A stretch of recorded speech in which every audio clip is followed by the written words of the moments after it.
Il est professeur au Collège de France, titulaire de la chaire d'immunologie moléculaire. Il a dirigé l'Institut Pasteur, mais c'est à 10 000 kilomètres de là, à Singapour, sur le campus de Biopolis, que Philippe Korilski a créé un important institut d'immunologie.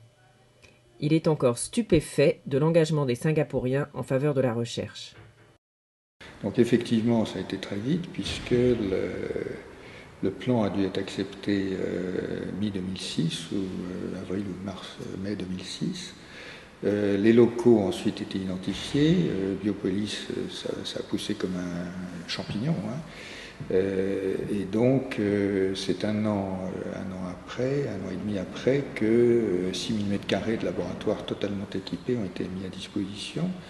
À l'époque, on était une trentaine et maintenant on est 200.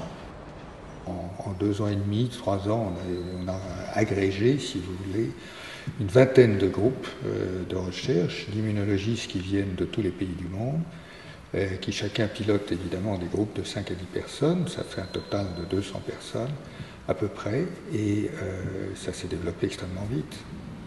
Devenir un des premiers pôles scientifiques mondiaux, notamment en biologie, c'est l'ambition de Singapour. En quelques années, la cité-État a regroupé sur 2 campus ultramodernes, Fusionopolis et Biopolis, entreprises et laboratoires de recherche, publics ou privés, et embauché quelques 4000 chercheurs. Ce sont des mécanismes de prise de décision extrêmement rapides. Alors, c'est totalement différent de ce que nous connaissons en France. Et par exemple, je participais au conseil qui a présidé à la création de Biopolis en 2001.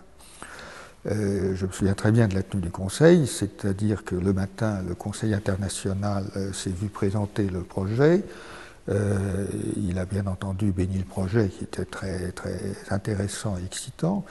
Et juste après le déjeuner, le même conseil avait rendez-vous avec 5 ministres qui sont restés 1 heure et demie, qui ont revu tous les points du matin. Et après 1 heure et demie, les décisions étaient prises et la construction pouvait commencer le lendemain. Donc évidemment, ce sont des mécanismes qui permettent d'avancer extrêmement vite. C'est pareil au niveau des recrutements, il n'y a pas les mêmes règles sociales, si vous voulez, donc c'est pas non plus forcément un paradis. Il y a des différences et il y a des choses dont on peut s'inspirer et d'autres dont on ne souhaite peut-être pas s'inspirer. À l'évidence, Singapour achète des cerveaux.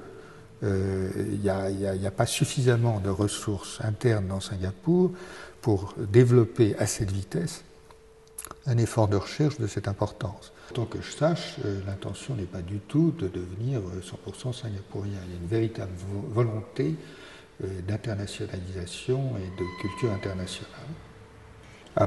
Pour l'instant, et dans ESTAR, donc qui est l'agence, une sorte de petit CNRS si vous voulez, sauf que c'est un petit CNRS qui au passage dépend du ministère du Commerce et de l'Industrie, donc c'est pas non plus la même configuration. Mais on y fait la recherche fondamentale.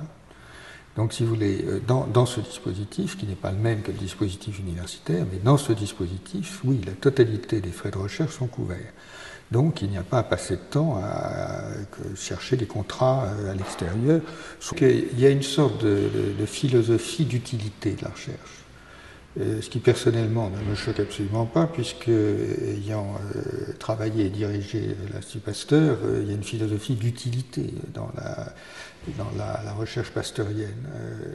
Et à titre personnel, j'ai toujours pensé que la recherche est magnifique. Si en plus elle est utile, c'est encore plus beau. Donc j'ai pas de problème avec ça. Passer plus vite de la recherche aux médicaments, c'était l'objectif de Philippe Korilski en montant cet institut caractérisé par des travaux sur l'immunologie humaine, quand la plupart des instituts de ce type dans le monde travaillent sur la souris. L'immunologie humaine est plus difficile à pratiquer, plus lente, plus contrainte, bien sûr, évidemment par les questions d'éthique, mais les questions de prélèvement. Mais aujourd'hui, et c'est le calcul et le pari de cet institut, l'avancée des technologies fait qu'à partir de prélèvements, y compris de prélèvements minuscules, si vous voulez, pas abondants, vous pouvez mesurer des centaines de paramètres ou des milliers de paramètres, ce que l'on ne savait pas faire il y a seulement 5 à 10 ans. Donc il y a un avenir possible pour l'immunologie humaine et c'est le pari que nous avons pris. Un nouveau campus, dont l'objectif est de rassembler des centres de recherche internationaux, sera inauguré l'an prochain. Pour la première fois, le MIT aura un centre de recherche hors des États-Unis. Plus personne ne résiste au petit dragon asiatique.